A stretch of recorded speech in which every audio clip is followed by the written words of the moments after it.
Hey guys, I'm Patty with Studio R12 Stencils, and today we're not going to stencil anything. Today we are going to be all about grungy backgrounds, and I'm going to take layered paint, a palette knife, sanding block, modeling paste, rubbing alcohol, foam brushes, and fireplace ash, and I'm going to show you how to make the most gnarly backgrounds you've ever seen. You are going to not want to miss it. Go right to the very end, because the end I show you the alcohol technique and you are gonna just die to try it. Enjoy.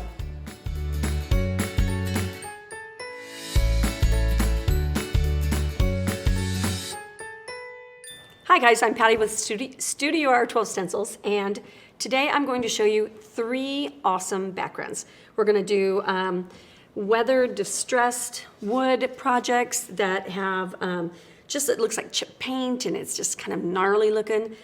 We make stencils to paint on top of things, including really chippy backgrounds. So the name of the game today is chipped backgrounds. Let's get started. So I want to start with this. This background has a bunch of layers in the back, and it has this really cool wax relief technique. This is going to be one of our future lives, so you'll want to watch for that. But I'm going to show you how to do the background here today, part of the whole chippy background thing. Okay, I'll put that up there. We'll grab a board. And the very first thing that we're going to do, welcome to our YouTube channel, by the way, is we're going to get some background colors going. I want to make it a unique bunch of backgrounds, so I'm going to take a brown stain, so just a water-based stain, and I'm going to put it on my palette.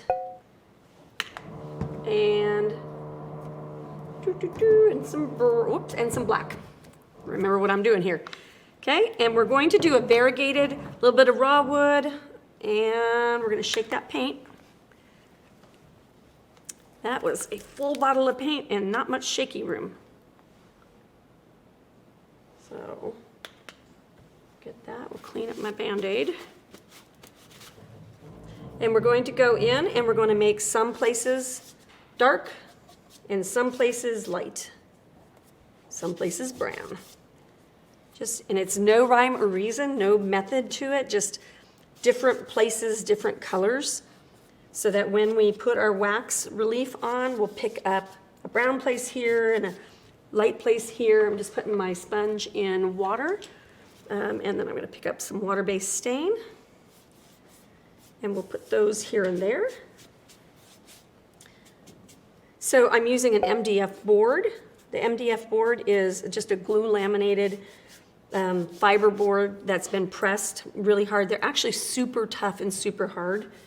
The only place on a fiber board that you have to be careful is never smash your corners. That can be something that causes problem. But normally you don't paint things for walls that corners get smashed, so that works good. All right, so we've got that in a kind of a neat mess. Now we're going to pick up our blow dryer, dry that stuff. Whoops.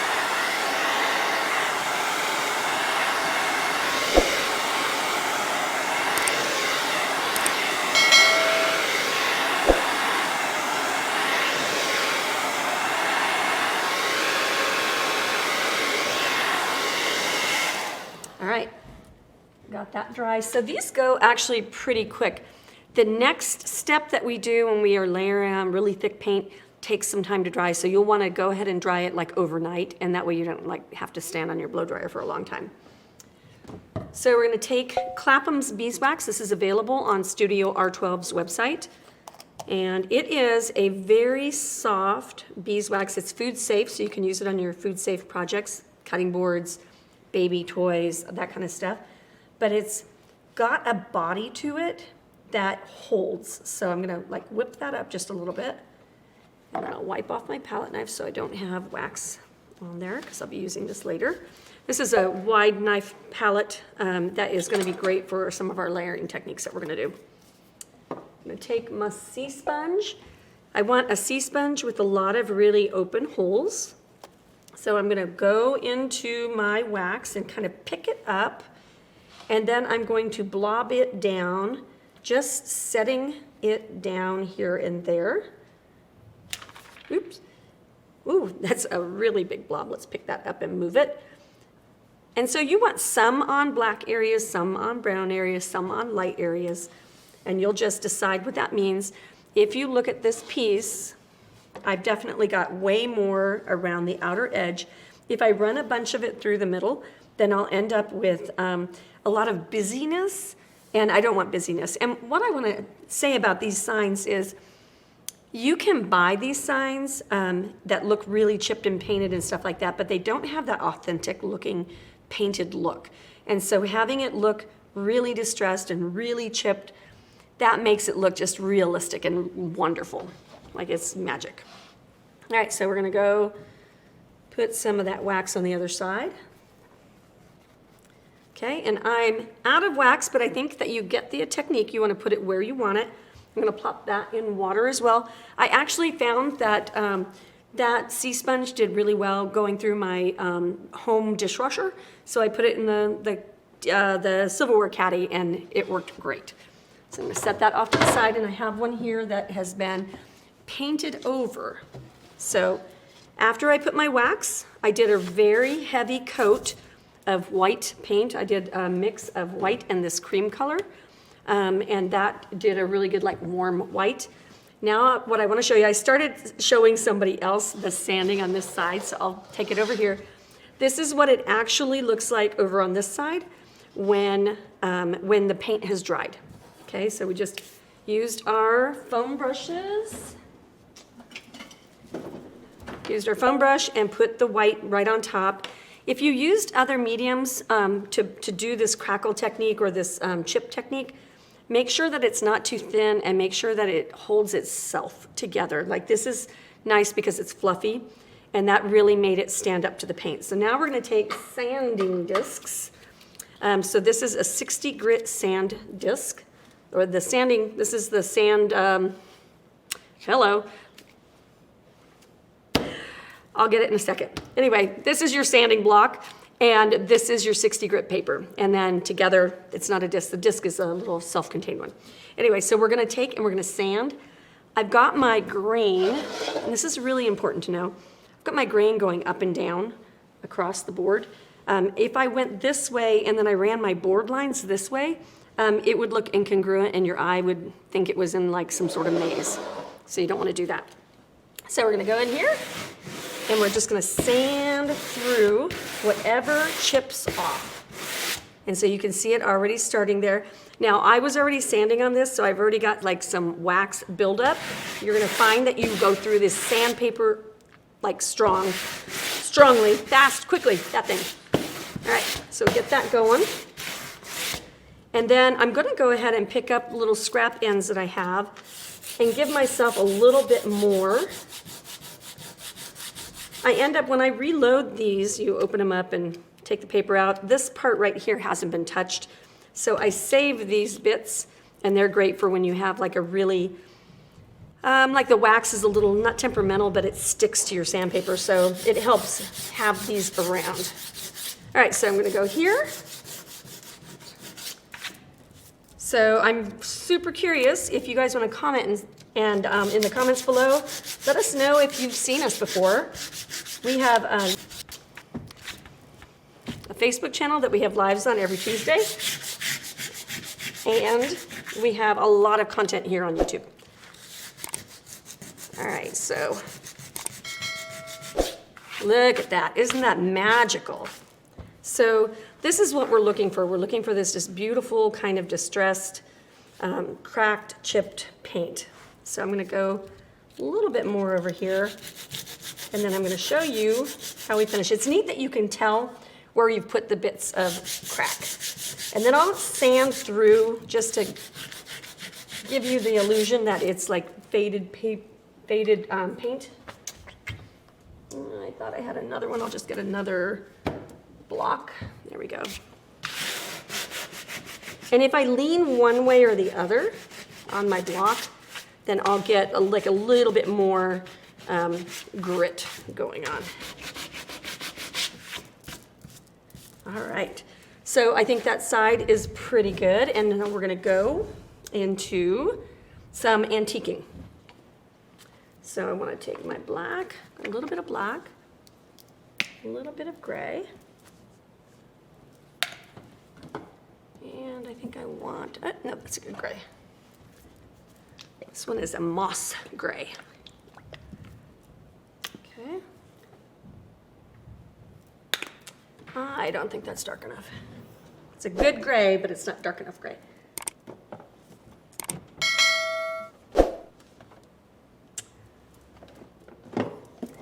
I might be going to my wall of color back here and taking a gray. There we go. When you have a wall of color, you should use it.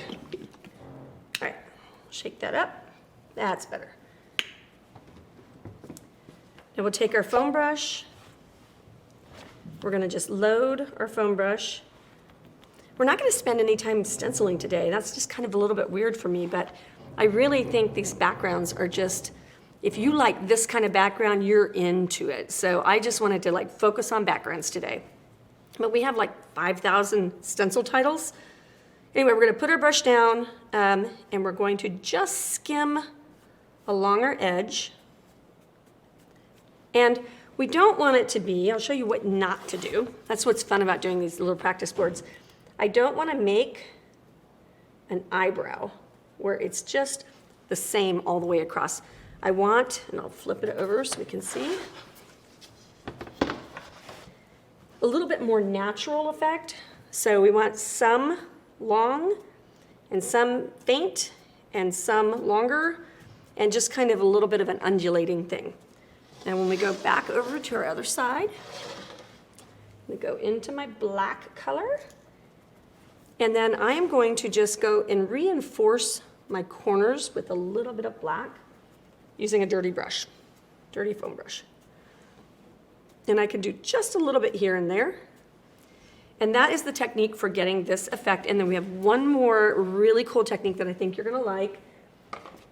And it is a technique called the Dirty Cowboy, which we are all about. This is wood stove ash. And what we do is we're just gonna take a little bit of our ash and watch the difference that it makes over here. I'm gonna put that down there. And some of it's got coals in it, so I'm just gonna make sure those rub in the right direction. I wouldn't wanna rub this coal in a circle motion like that. I wanna definitely go up and down so it adds to the, like the streaks. You wanna do this where you can make a mess? Okay, and then I'm gonna just put this in the trash can.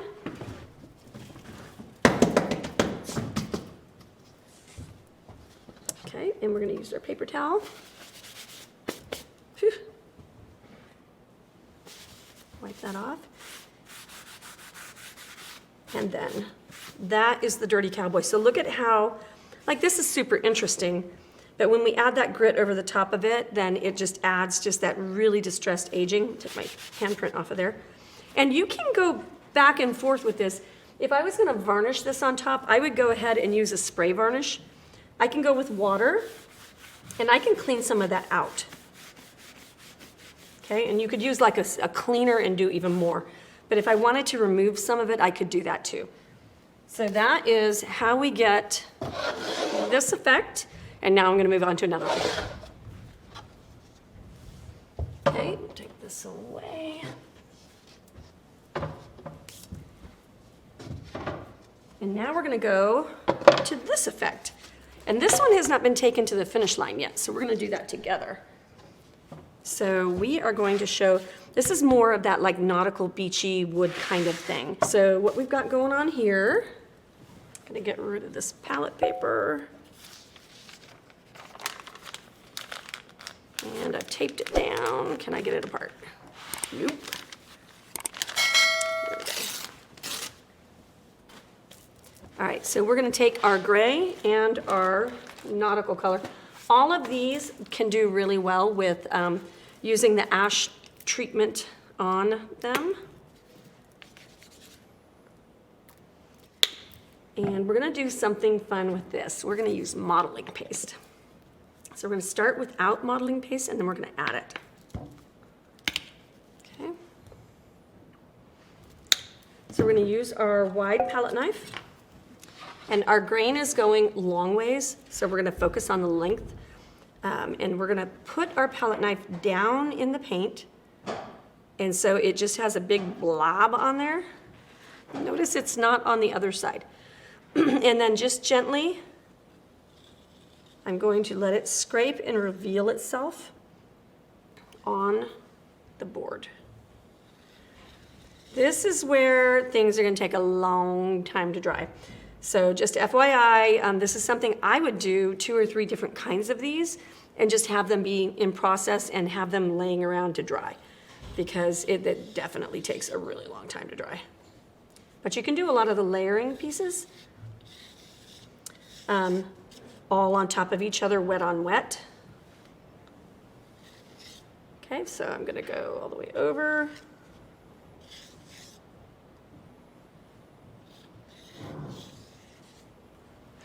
And we're going to pick up the other color, and I think I want just a teeny bit of Frappuccino in that.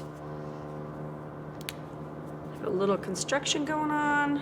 It's always good to have construction going on. I am laughing at the noises, though. All right, so get a little bit of brown, a little bit of blue, and then I'm going to run that right over the same areas that, oops, do you see me drizzle that across? So we'll just sand that away, no worries. Oh, that brown with that blue is really a nice, distressed, aged, yucky looking color. So if you check out the other videos that we have on the channel, we show you how to take all these projects all the way across the finish line. This today is just about doing some backgrounds. Aged, distressed backgrounds. Okay, and we can have some blue that doesn't have too much brown in it. Can layer those up. Oh, look at that, that's just yummy. It's just great. How many of you have tried this before? Put it in the comments and stuff. Like, let us know if you've done something crazy like this before. A palette knife, you can use a credit card. It's just a little bit like harder to hold the handle and get your angle, so it's nice to have this like lengthier handle on it. And then we have links down below for the products that we have on our website, and then if we don't have that product, then we have an affiliate link, and so we're just required to let you know that. But we just want to make it easy for you to get the stuff that you need or want. Okay, so there's that. Now we get into the part where we're going to make this just a little bit chunkier. And so we're going to use a acrylic modeling paste. And so that's like a airplane model is the word. I think I made it sound like it was mottling. You squeeze that out and shape our bottle. And then we're going to get a little bit of white. And so this process, when you're doing this, is going to be layer 1, layer 2, layer 3, layer 4, and then you're just going to let it dry. We have a saying here at Studio R12 that you paint it until it's pretty. And so sometimes I literally have had projects that have been so but ugly, like just so bad, all the way until until you quit. Like you paint it until it's pretty. But like I've kind of given up on them where I thought, I can't save this.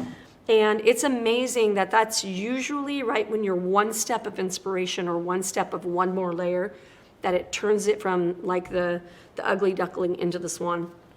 Okay, so we're gonna mix that white paint into the modeling paste. It's got a little bit of blue on my knife, that's perfectly fine. And we're gonna make a tinted paste. You can tint it in any color you want. This is great technique for, you know, benches and things like that where you just want it to look like it was chipped and out in the weather forever and ever. So we're gonna go along, pick that up. And like I said, this is something that needs a lot of layers, a lot of drying time. But it's the techniques to know, right? So you don't necessarily, like this is one of those recipes that's like a dash of this and a dash of that. Like I can let you know that it takes these like 4 colors to do it, but your hand and your pressure is gonna be what takes it over the line. So don't be afraid to start. Amazon boxes, you get all those deliveries every week. Those make really great practice boards. So just cut a piece out and then practice it. Mix a little bit more.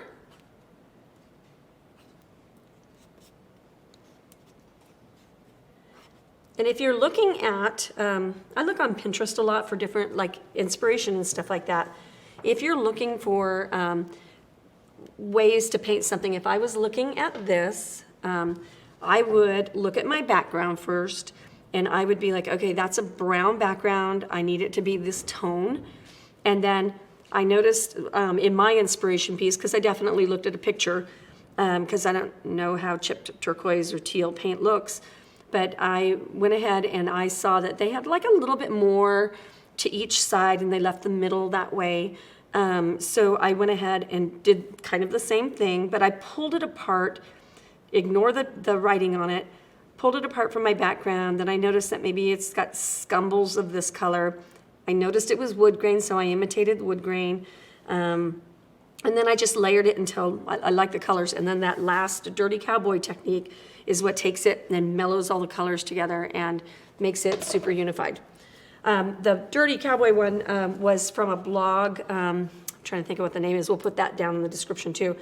But that was really interesting to me. I never thought about taking another product, in this case ash, and smearing it on top. But she had like a $20 bottle of, like a little bottle of stuff that she was using to smear. And I thought, you know what, I've got ash in my fireplace. I'm just going for that. And by George, it works just great. So I've got a little bit of extra smear here. We're not going to worry about it. We can go on top of that or next to that, and we can diffuse it just a little bit. So we're just going to layer and layer until we get it basically covered in the colors that we want. And then I'm going to put this down, and I'm going to show you how we take this one across the finish line. And then just be careful not to put these someplace where you're going to sit down, because it takes a while to dry. Okay. We'll bring this guy up here. And so once again, sanding is king, and that one's worn completely out. And so what you're going to do is you're going to reveal stuff. So I want to go in here. This doesn't have any wax, so it's going to be a little harder. And honestly, the sooner to drying that you sand, the easier it is to do the sanding. So you want to be careful to do your sanding early in your, so like if you did it yesterday, I did this board like 3 weeks ago, my paint is hard. And so I was like, oh man, I want a fresh board to do that with because it's so much easier to sand. So we can dig into it though, use my corners. Now the sanding, what it'll do is like that white was under that turquoise, and now I'm getting bits of that to reveal. So that's why you sand, is to get the things to like feather together kind of.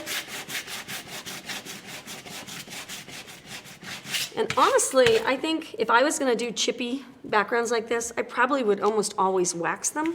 I think that is, it adds the chippy value and it pulls away. It's like very satisfying the way it like lifts the paint off.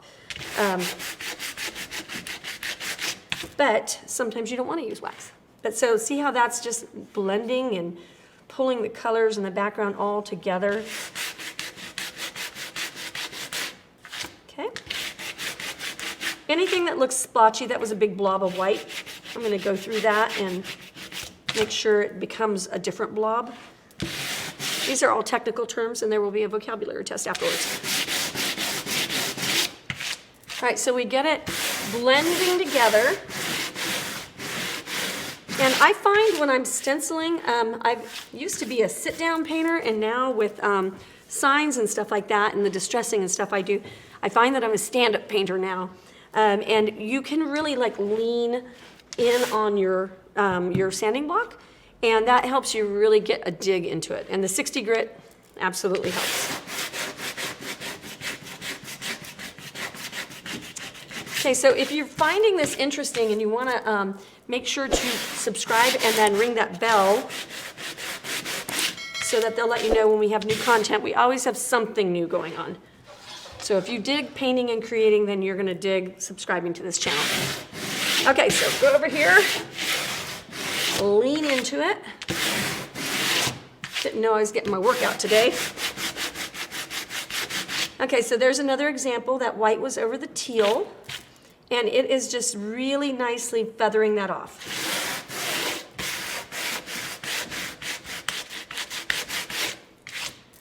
Okay, and then I like to go on my edges, and I like to take the paint away from the very edge.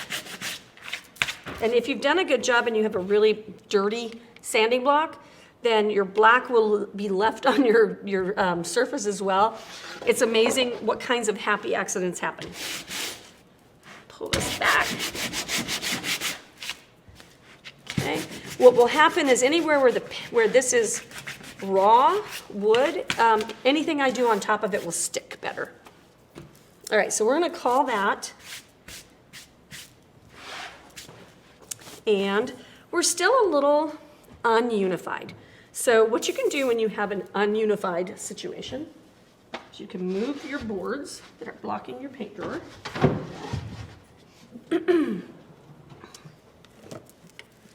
I can do a couple of things. So this is white water-based stain. So I can go into white water-based. I could water down some white paint. That's perfectly fine as well. I could water down my white stain to make it really thin, and then you can go right over the top of it, and that's going to act almost like concealer on your face. So that's just going to mask everything together, and it's going to bring it all in. Okay? So I'll do half of that like that so you can see the difference. Now, if I wanted it to be more distressed, what I can do is I can go into my stain drawer some more. I can go into a brown water-based stain. Say I want this to be maybe not so coastal, and maybe I want it to be a little bit more, I don't know, garden distressed. I can go get a little bit of that. Go into my brush. And then I could go on this side, and I could say, ew, I really don't like that. However, I have a secret. I have a secret weapon. Number one, more water will make that. That's actually turning out really delicious looking right now. So more water makes it not look so browny yellow. But my secret weapon is a paper towel. So right when it's wet, I can just go right over the top of that and see how that just, that did the perfect thing. So, and I could even do that on the white side. If I wanted it to perk up a little bit bluer, I could pick up some of that white and remove it, and it would be great. In this case, I am digging this side. That is amazing. So I'm gonna blow dry this for a minute and show you some antiquing.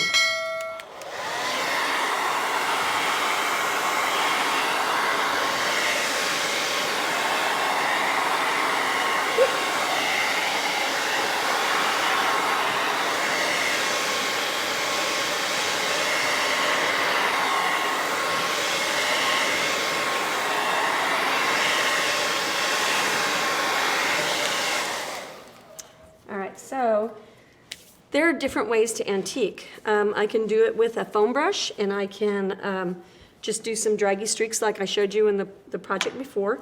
Or I can take, I don't know, so my dad was an Army brat, so I actually know how to shine shoes. And so what you can do is you can do the shoe shine technique. And so you get your cloth where your fingers are just pushing in there, and so you have a nice little buffing zone. You can pick up your medium, your paint color, whatever you want, and you can go in your corners and you can give it that little shoe shine buff that is gonna make it look like it's just framed. And that is an amazing way. What framing does, anytime you antique, what you're doing is you're framing your piece. So, you know, it's like the bokeh effect on our cameras, our fancy cameras now. But it's that shaded parameter, shaded outside edge that is going to keep your eye inside. So if I was looking at Humble and Kind, I want it darker around my edges. I want to have the art be the thing that I'm looking at. So that's what we're building here, is we're building that shade hug, the shading hug. And if you make your mouth go hug when you do it, it's funnier. All right, so I'm going to get on some of that black green. And this is so much fun to come up with, like this is almost like family recipe stuff. Pick up that black green. So I'm gonna make it all over my hands. If you're not wearing all your paint by the time you're done, have you really crafted? I don't think so. All right, we're gonna go over here, show it on the opposite corner, and you can kind of see like what a different effect that would be. It's still correct, it's just different. So maybe I want it a little bit darker.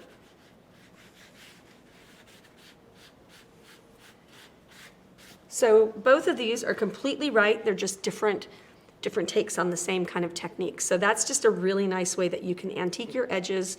And do you notice what it's also doing here through the middle is it's unifying the tones. It's making this brown is kind of coming across these tones, and these colors are under here, so it makes it like a big family. Okay, so I'm gonna get rid of that guy. And then I'm gonna show you just that Dirty Cowboy. I think it's just, I'm all about it right now. It's my new fun thing. So we're gonna get some of that, and I'm gonna do it right here in the middle.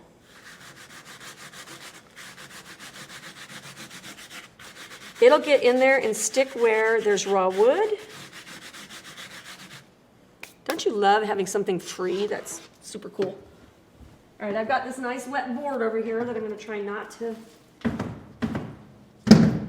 sit on. All right, so take our ash, get rid of it, clean our hand off. So now look what happened there, is that was very splotchy looking like this, and now that color is so unified, much more so than that color. It just really is. So if I added that up here with that or that over here, oh my gosh, like how cool would that be? So, and then remember you can wipe it back, and then I showed you before, but if you have some of this lovely, this ash stuff or the, whatever these pieces are called, and you put some of those kind of intentionally here and there, you could buff those in and you could make it even more. So like there's like no place that you have to stop. You just keep going until you like love it. And I'm gonna show you one more step. I think it's super cool because you can spatter right on top of this and even make it kind of a little bit more. So I'm gonna get my rake brush. These are on our website. I'm gonna go into that black green color. I'm gonna make it like milk or cream. And I'm going to use the big, this is the first video I haven't talked about our stencil brushes. They're magic. So I'm gonna test spatter over here. And then you can go, I'm gonna go up here on this area. And if I push right against that, I hope you can see this. It's hard to see it on camera sometimes. But you can see that those spatters also unify. So everything, remember when Bare Minerals was new, those of you that wear makeup, you would put on this one coat and then you would do like another coat and then you would do a powder and then you would do like your thing around the edges and then you do your blush and then you do on top of that. That's what this is. It's just all of these levels of paint over and over and over, and it makes this beautiful deep thing, almost like a personality for a person. So anyway, that is all these nice levels of things you can do. I think it's so much fun. I actually can't wait to do something with that brown on that teal. That is wonderful. All right, I'm going to show you one more. And this one is interesting because it's orange. And I thought it was super interesting to do something in the orange family. I don't see a lot of it. The popular things are not orange, but I think that having that pop of a color, this would work really good with your boho, with your any of that like more natural toned projects and art for your walls. So I'm gonna show you that. It's done the same way as the teal. It's like the same exact technique, so I'm not gonna spend a lot of time on it, but I will show you the color families and how I blend them. And I'll get rid of this palette and smear some more paint on myself.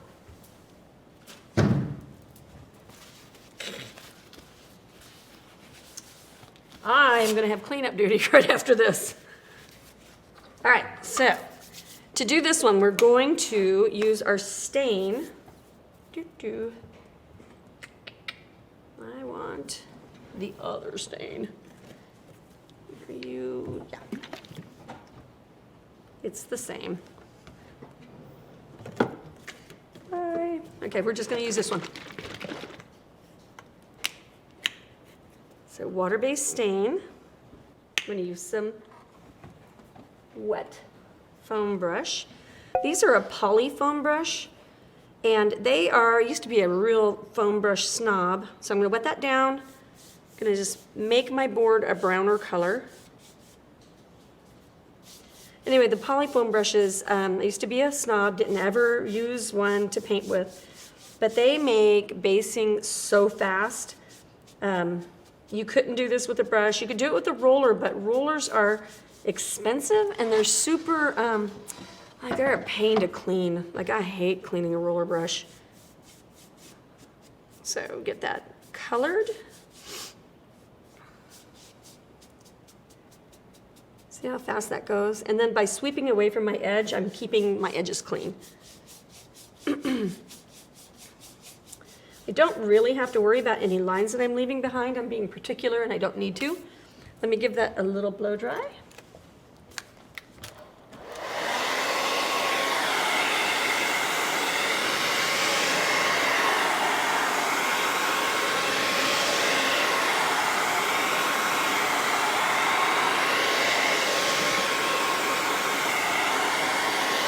Almost. What?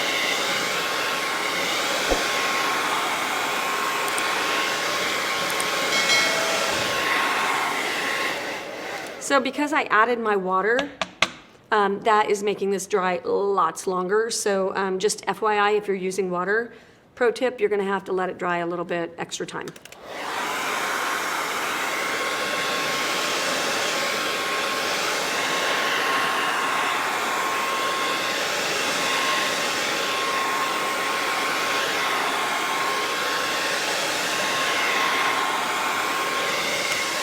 Okay, that's not dry, but I think it'll be dry enough. So we're gonna go there. We need some of our orange. This is just a nice burnt orange looking color. A little bit of what we call tree bark. No, I'm gonna use Frappuccino.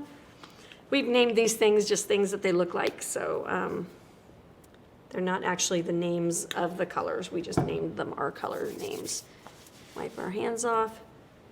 Need some gray. This Band-Aid is making it so I cannot use my thumb to open my, it's catching all the paint. Okay, so we're gonna use this as a great big giant middle mixing pad over here. So we're not gonna use anything really by itself. We're gonna kind of mix things and then we're just gonna start the streaking process. This all is about the streaking process. I didn't pick up enough paint. So by using like this Frappuccino color to tone my gray, then what I'm doing is I am literally toning my colors before I put them down. So you don't get a gray that's super like ashy looking. You get something in the middle. And if you use a color like this Frappuccino brown color, in all of your paint colors, then you will have toned everything to that color and it makes it easier to unify your background colors. And one thing, just for you guys' information, I think it's fascinating, like I don't choose my colors, I don't stand and choose. If I'm gonna paint something pink, I don't walk up to the wall of pink and be like, there's my pink. I find a picture or an image or something that inspires me. It could be sometimes a pair of tennis shoes that have like art on them.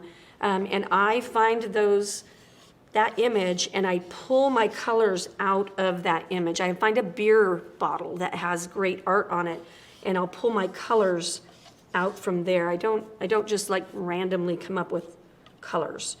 So, you know, I might go to a magazine and see like a living room couch that's in blue and decide that I love it with the peacock that they made the wall color.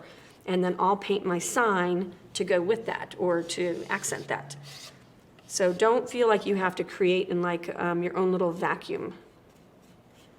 You just have to want to paint and then go find the inspiration. So I'm going to make the orange just a little bit of that toned color.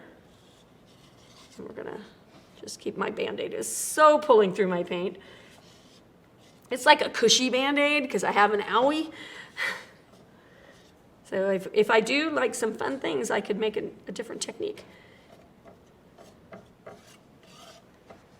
So once again, just layer after layer after layer after layer. And you can go over the tops of things, you can go side by side of things, you can do, yeah, just more and more and more. The thicker your layers get, the harder it is to sand through, so you want to be aware of that. And you can do different things like I showed you on this guy right here, where if you do a little bit of layers with your background, then you can do your wash on top, you can do your corner antiquing, and then do your spattering, and it might be a neat way to shortcut. So you might not need to do too many heavy layers through here. Might be okay to shortcut that. So we'll do another couple layers. We need some more gray. I think my grays, I think we were in. But I'm gonna touch into this Misty River. And tone that guy as well. So toning is how you can make a bunch of colors that don't really get along. That's how you can make them get along, is you give them something to be common with. And that will make your palette completely get along. You can take things that are completely dissimilar and make them get along just by giving them a unit. It's kind of like humans. Colors of paint are like humans, right? Give them something to be in common with, and they'll have something to be together about. Okay. So, layer, layer, layer, you get the technique, right? So now I'm going to switch to the one that's painted and dried. And wipe my hands off on my apron because I can. And we are going to go into our sanding disc. It's always about the sandpaper, okay? And it's not a disc, it's a block. Okay, so now we'll do the same thing here. That did really well. Oh, neat. Like first stroke of the sandpaper. Like that, just pulled those colors together. So we'll unify the colors, leaning into it. Look at that right through there, those nice streaks. That's lovely. That's what I want to see. Oh yeah, look at that did right there. All of these little splotches kind of streaked and pulled together. So instead of sitting, we'll go over here next because I think this is an area that really kind of needs some attention. It super looks like I just like piled paint on top of each other. So it's not especially interesting, but I think that sanding it, I think you'll see what I mean. Okay, hang on to that board. Oh yeah, so already, so it dug an edge off of this, it created edges over here, it made streaks. Now it went to the background. Yeah, so much better. Wow, that's amazing, isn't it?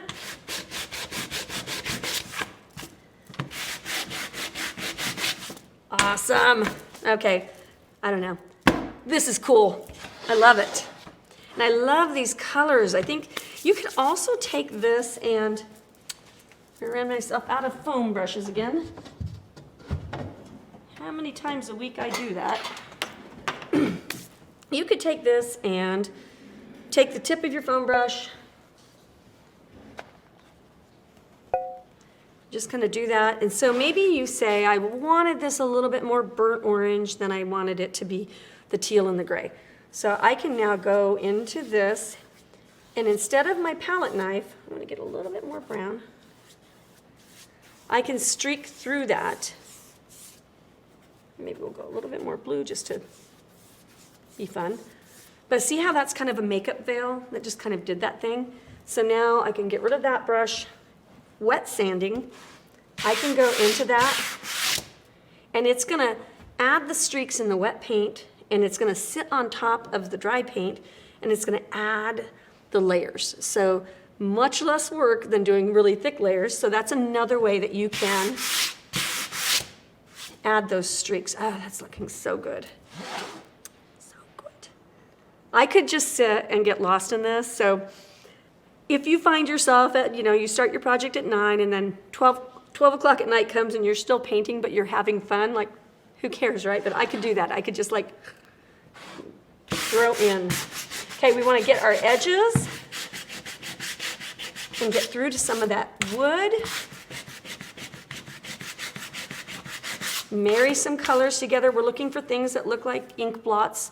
Let's get rid of those. Break through them. Yeah. If you are enjoying this or if you have questions, please put the comments down below. We've got a nice team of people here at Studio R12 and we are here to help you. And like we literally make our products for you. We make our content. People love the backgrounds. So we just did this for people that just love to do backgrounds. So anything that you want to see, any questions you have, put your comments below. Make sure to ring that bell so that you know when we have new stuff. Okay, get through this. Okay, so my oranges over here are looking really bold compared to how settled they're looking over there. So let's see if I can get through some of these.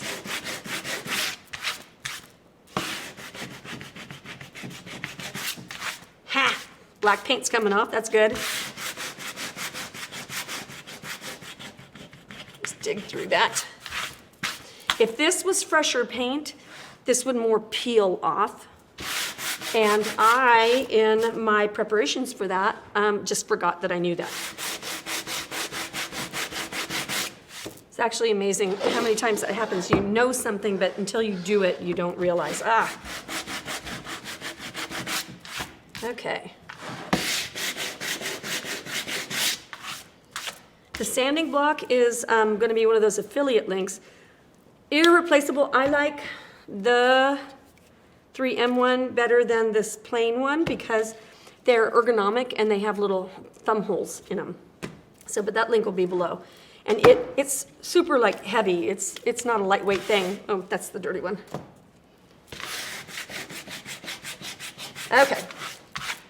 So now, how shall we unify this one? I've got schmutz everywhere. I'm gonna have to get a snow shovel to get myself out of this corner. Whoopee. Hey, that's fun. Happy accident. I wonder what would happen. Not good things. We won't do that.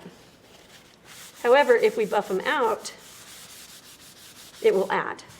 So I think that might be really a good answer. Pick that up with some water. Just streak it here and there. What that's going to do to the orange is it's going to tone that orange down. Now we can do two things. We can use our towel and that'll unified tone the whole thing, or we could use our sandpaper. I'll show you what that looks like.